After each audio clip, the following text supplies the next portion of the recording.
The last one is behavior. Behavior is the result of stimulus response, because for me, all behavior, no matter how complex, can be reduced to a simple stimulus because it is a response association. Like Watson describes the purpose of psychology as to predict given the stimulus what reaction, and also the state what the situation or stimulus is that has caused the reaction.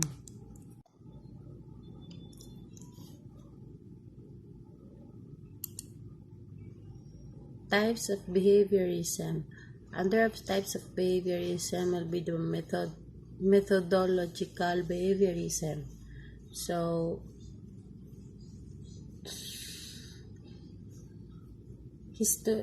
historically, the most significant distinction between versions of behaviorism is that between Watson's original methodological behaviorism and forms of behaviorism. Later, it is also inspired by his work because it is known collectively as the neo-behaviorism, and radical behaviorism. The second will be the radical behaviorism. So, my insights for that.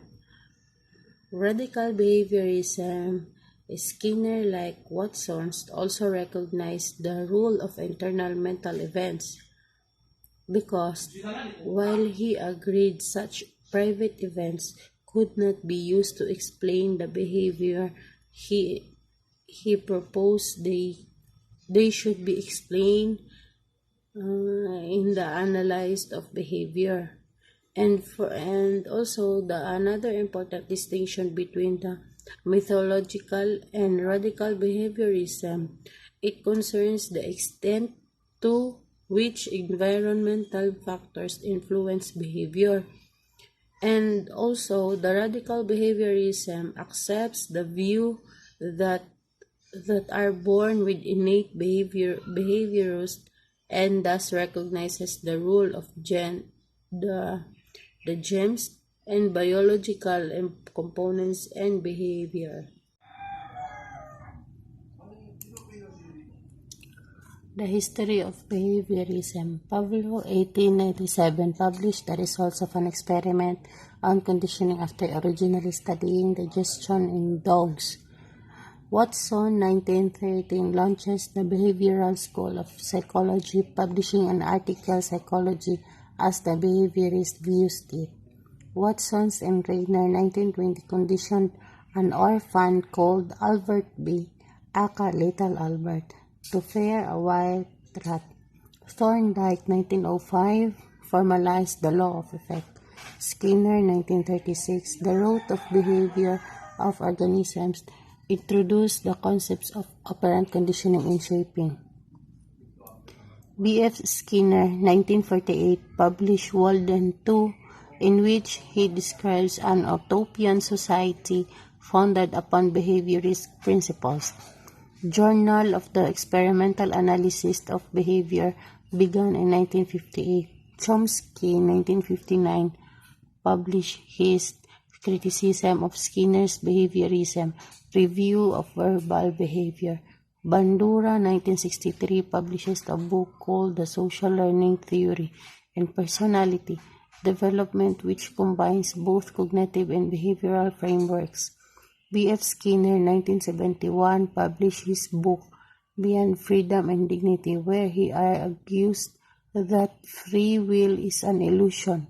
Clark Halls, 1943, Principles and Dignity of Behavior was published.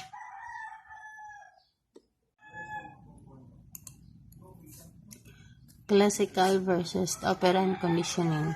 The classical conditioning It is an operant conditioning where our two important concepts are central to the behavioral psychology, because it is a process that involves creating an association between a natural existing stimulus in a previously neutral one.